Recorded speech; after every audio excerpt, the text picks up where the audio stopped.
Virtual reality, a set of goggles that give you perception of new worlds and dimensions, along with two controllers that allow you to interact with said worlds. A fairly new system that is not for everyone, but can be amazing to those who can not only afford it, but use it effectively. Virtual reality, or VR for short, is an interesting hobby and an exciting one as well. But for every exciting smack, slash, shoot, reload, or kill, or interaction in a VR game, comes with a set of noticeable drawbacks. Well, for one, you can't just buy a headset and play every game you have available. It's not a console or a PC on its own. It's an accessory that requires prerequisites beforehand. The Quest 2 headset is an exception to this, about half of the time. But let's say you want to go big. You have the cash, you got the space, and you got the know-how, and you want to experience the beauty of the virtual world as best as you can. Then, for the sake of example, you'd get a Valve Index. For reference sake, as of October of 2021, when this video will be uploaded, this is the best one available that isn't in a pre-production phase. The positives of the Index is that it has the highest resolution and refresh rate of any headset so far. It gives a beautiful gameplay experience that others wish they could see. The controllers, or the knuckle controllers, offer better immersion and, in my subjective view, offer a perfect experience in VR. They hold swords, guns, and all sorts of interactable objects way better than any other controllers that I've seen or used. However, the Index is not without its faults.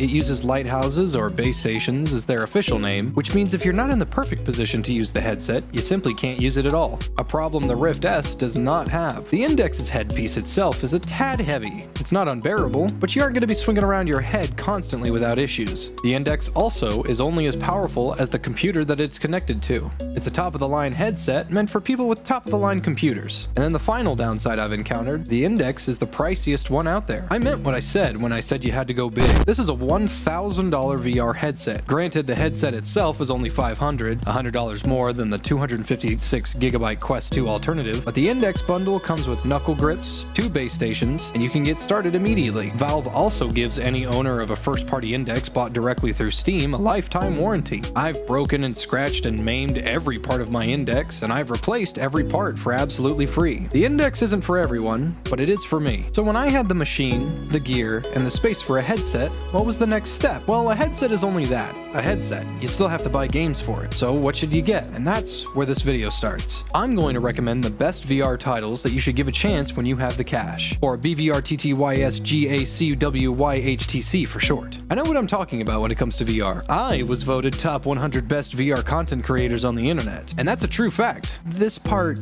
not so much. I've never even been to Lithuania. Of course, this list is not definitive, it's merely suggestive, and the order of these games does not mean one is better than the other. This is not a top 5, just merely 5 good games. Your genre and my genre tastes may collide and not agree with each other. That's fine, but I've played all of these games extensively and know their positives and negatives thoroughly. I love all of these games and want to benefit their developers as much as I can, as I enjoy them all dearly, even if I may not know them personally. For the record, none of this is sponsored, though you'd think so, wouldn't you? For anyone that needs to know there can be and are amazing VR games out there, but aren't sure where to look no further than Boneworks. Boneworks is a physics-based everything. It's got guns, ambience, melons, melee, physics. Oh lord, the physics. Boneworks is a VR game by Stress Level Zero. It single-handedly raised the bar for VR games all around. Once you understand its core mechanics and abilities, you are working with one of the best and most detailed VR games to boot. The guns are satisfying, the melee is great, the soundtrack's by Michael Wyckoff, which means that it's amazing.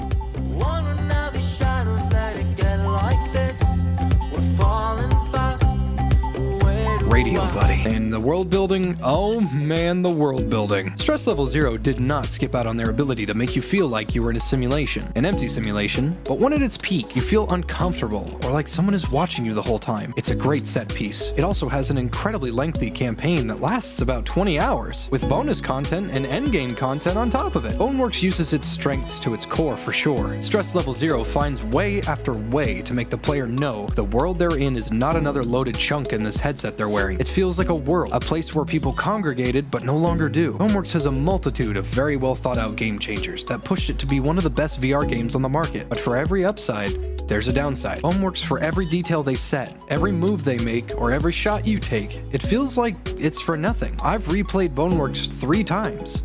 Twice on stream and 1 more for this video. This game has no story. This isn't an instance of a game such as Dark Souls where most of the story is in the weapons or the people you meet. No, Boneworks lacks a story. I've looked and searched and done everything I could to find the story on my own, and there simply isn't one. Of course, there's background set pieces and things to search up, but there is no official reason that you go from point A to point B. And no, I'm not watching game theory so MatPat can read me more Reddit posts. I, as a player, tried to find hidden meanings and lore to this game, and where there are tidbits of life and storytelling, there is no reason our character is continuing. It's not there. Perhaps I didn't look hard enough, sure. That could be my fault, I'll admit it. But if after 3 consecutive playthroughs and I still cannot find anything, then I fail to see how that's my fault. So let's say you've come to the terms with the lack of a story. Alright, no problem. You got 500 hours in Gmod, and that game's got no story either. What else is the issue? Well, at the game's release in late 2019, no other game contained Boneworks' physics or interactivity with the world, and to its many credits, it still is incredibly impressive. But as of now, in 2021, almost 2022, Boneworks plateaued. It's not that it aged well, and it's not that it aged badly. It's exactly the same where it should be. Peel back the paint and you'll notice the game is snappy, a little bit wobbly, and the models are not as pretty as you once thought. Movement can be a tad stiff, and some things in the game are simply a little too rigid than it should be. Boneworks raised the bar incredibly high, and it is currently still up there, but other games have reached that level in these past 2 years. I'm not even remotely saying the game isn't great. I'm simply saying other games have gotten better. Boneworks is one of the greatest VR games. It could do with a sequel, and I'm willing to assume that Stress Level Zero would have Game of the Decade without question. But until then, its older brother needs a little bit of love, and it's not getting any.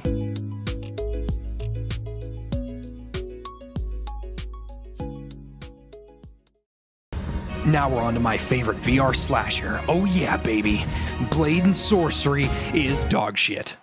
I'm kidding, but it's not on my list. After Blade and Sorcery's lackluster updates, bland melee combat, and lack of any significant substance, I can't suggest anyone buy Blade and Sorcery unless you love sandbox games, because Blade and Sorcery is only that. It's a sandbox with mods. I don't purchase a game to play someone else's content. If I was recommending Blade and Sorcery truthfully, I'd be suggesting other people's work, not the devs. Mods are where the core gameplay comes from this game, not what the main guys made. And until it gets an actual update, I suggest you try Legendary Tales. Now, I'm gonna get this out of the way. I have an Easter egg in the main bounty board in town. I love it. I love the devs because they're so nice. However, you can't buy my love, and I will judge the game as fairly as the rest. And frankly, it's great. Legendary Tales is a roguelike dungeon crawler RPG melee slasher VR game. Holy shit, those tags. After playing an extensive tutorial that is rather long but valuable, you're greeted with the town. The town is where you can buy armor, sell gear, buy spells, and delve into the Abbey, the dungeon of this game. After beating the first level successfully, you unlock multiplayer.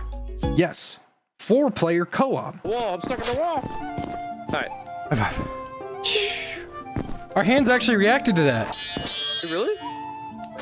Oh! Something Blade and Sorcery can't do with its 5 maps and limited items and horrid optimization, it can't even have multiplayer. Where Legendary Tales has everything Blade and Sorcery has, but better and more. A simple comparison is that Blade and Sorcery does not have a static hit value, so to speak. Every weapon behaves like a prop, but turns into a weapon once you grab the designated positions on said weapon. Swords only behave like swords if you grab the handle. There's no viable Mordhau grip here. However, there are no damage values in Blade and Sorcery, only physical states. A stab to the head will kill an enemy, just like a stab to the head will kill anybody else. Where Legendary Tales has damage values. In Legendary Tales, if you wanted to do blunt damage against a skeleton, you are more than welcome to Mordhau grip just about anything. And I mean anything. The weapon will not only work like the weapon normally does, but it will change the damage type accordingly. You can dish out blunt damage with the handle and commit to stabbing damage with the tip of a sword. Yes, admittedly, you are buying a more expensive game, but if you have a friend to play Legendary Tales with, you'll more than make back that money tenfold. With rewarding and superior melee combat with working parries, stats, bows, magic, level ups, and special abilities, you're working with the most satisfying and fun dungeon looter and skeleton slasher on the market right now. There are downsides, however, as all games have. The stats definitely feel lackluster or could use a buff or a bonus. Some stats cannot be upgraded like luck, and levels are limited to your character's base level. The floors of the Abbey have a level cap. Once you reach that cap, you can't level up anymore or increase your stats for the remainder of that floor. So if your strength needs help, you can't level it up until you beat that level.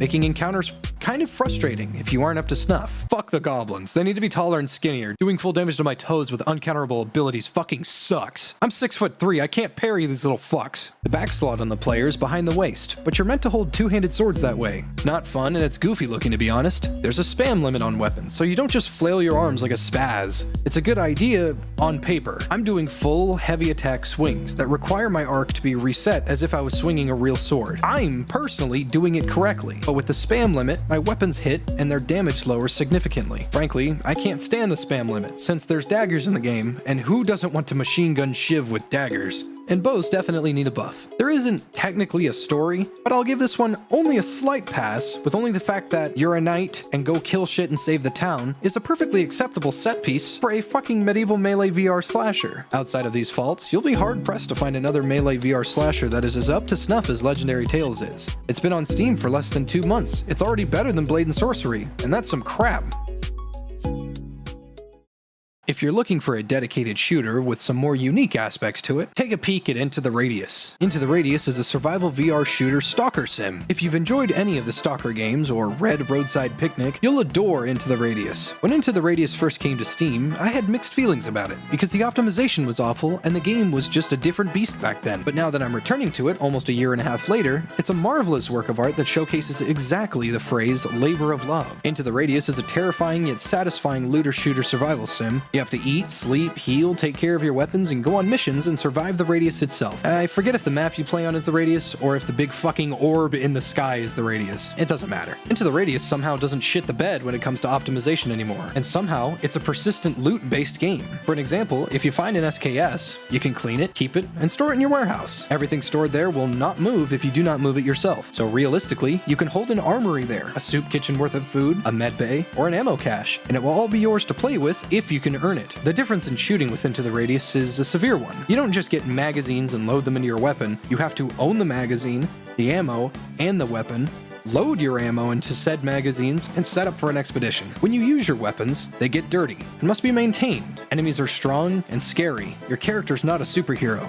He's a Slav, so half super villain, really. Weapons, gear, loot, crap, relics, anything you can find can be stored in your backpack almost seamlessly. It's so damn impressive, it's genuinely terrifying. The interactivity on weapons is uncanny as hell. I put a grenade in my pocket, and when I wanted to use it, I grabbed it. However, because I was panicking and not paying full attention, I not only did not grab the grenade, I grabbed and pulled the pin. So without paying attention, there was a live grenade in my pocket, and needless to say, it was a blast.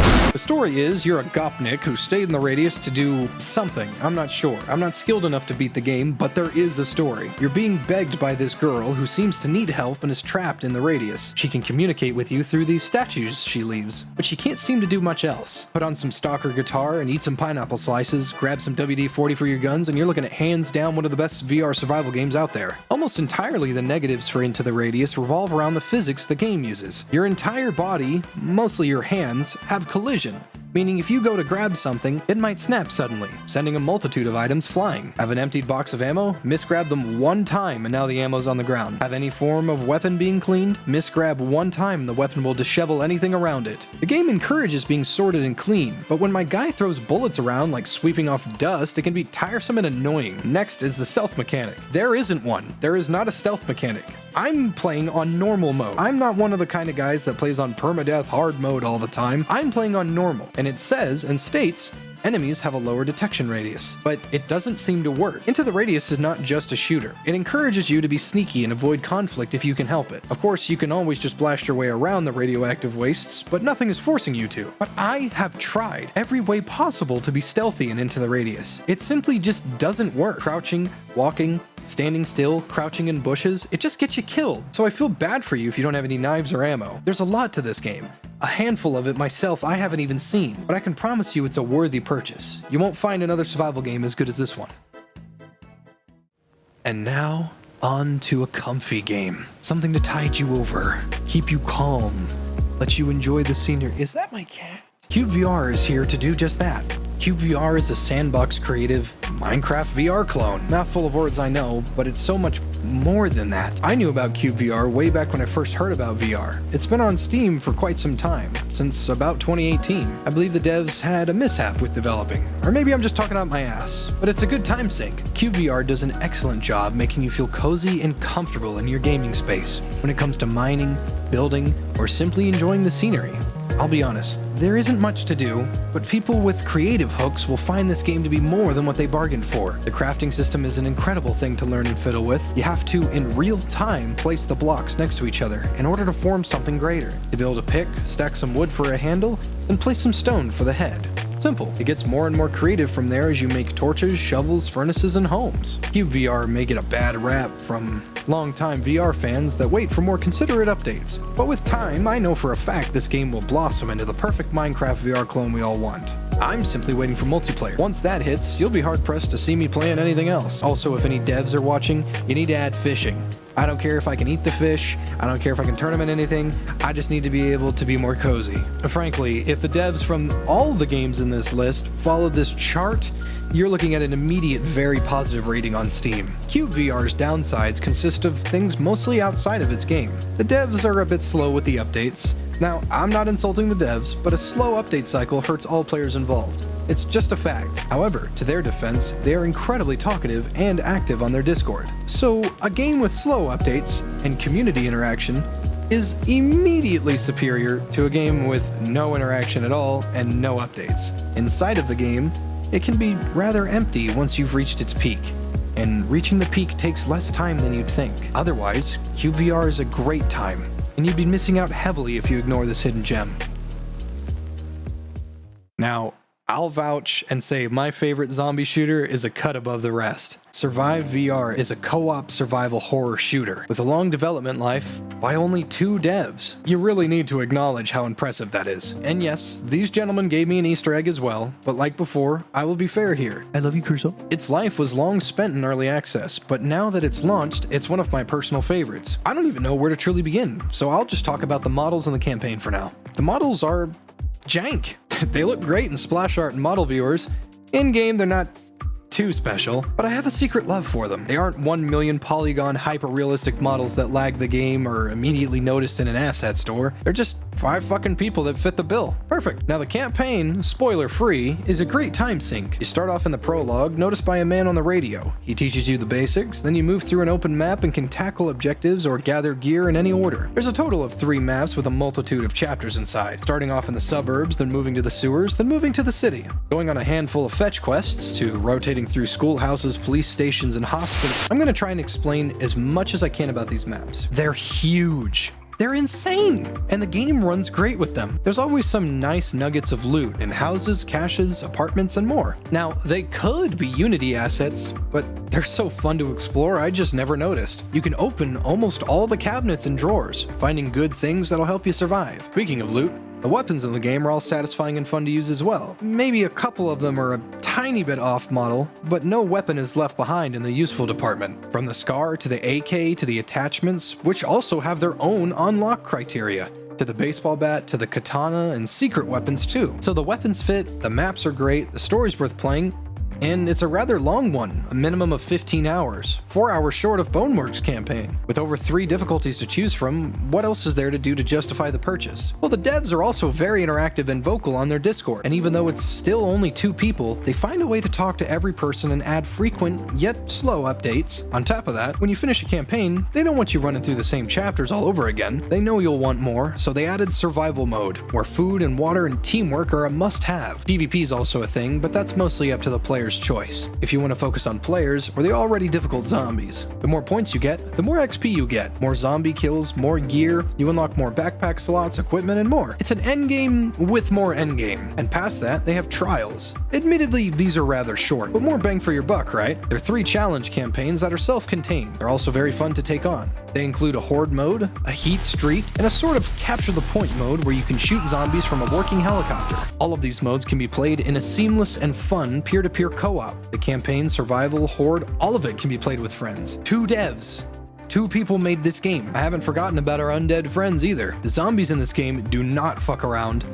depending on the difficulty. If you have it on no future, zombies are tougher, faster, and more resistant to damage. Supplies are rare and weapons are more scarce. It's the best way to play the campaign, and due to a recent update, you can now play survival on increased difficulties, making it even more fun. Survive, being made by only 2 people, has stolen my heart as my absolute favorite zombie looter shooter. And now, for fairness, the downsides. I love melee. Melee is a personal favorite of mine. I love hitting things with weapons in VR, and that will never change. In Survive, the melee can be a bit unsatisfying, as Survive turns the entire weapon into a hitbox on contact. Hitting an enemy with the handle of an axe is just as effective as hitting it with the head of an axe. It can be annoying, and sometimes it can be kind of lame. You can only carry one primary weapon on you at all times, but you can hold as many as your hands can. But you have 2 shoulder slots that primaries can't use. This could be a balance feature, but frankly, I can't stand it. And, the models sometimes glitch. That's about it. I tried really hard to find anything bad that I could mention to this game to make it more fair, and frankly, I can't. Survive is a labor of love that deserves all the support it can get. I prefer Survive over Saints and Sinners any day. Now, remember, this is not a top 5. I didn't want this to be a list of what was better or worse. They're all great, and they're all worth getting. So don't assume I'm playing favors. I know what I'm talking about. I was voted top 100 best VR content creators on the internet, after all. And now I just need to get these devs to add more JFJ Easter eggs, and the video will have gone according to plan.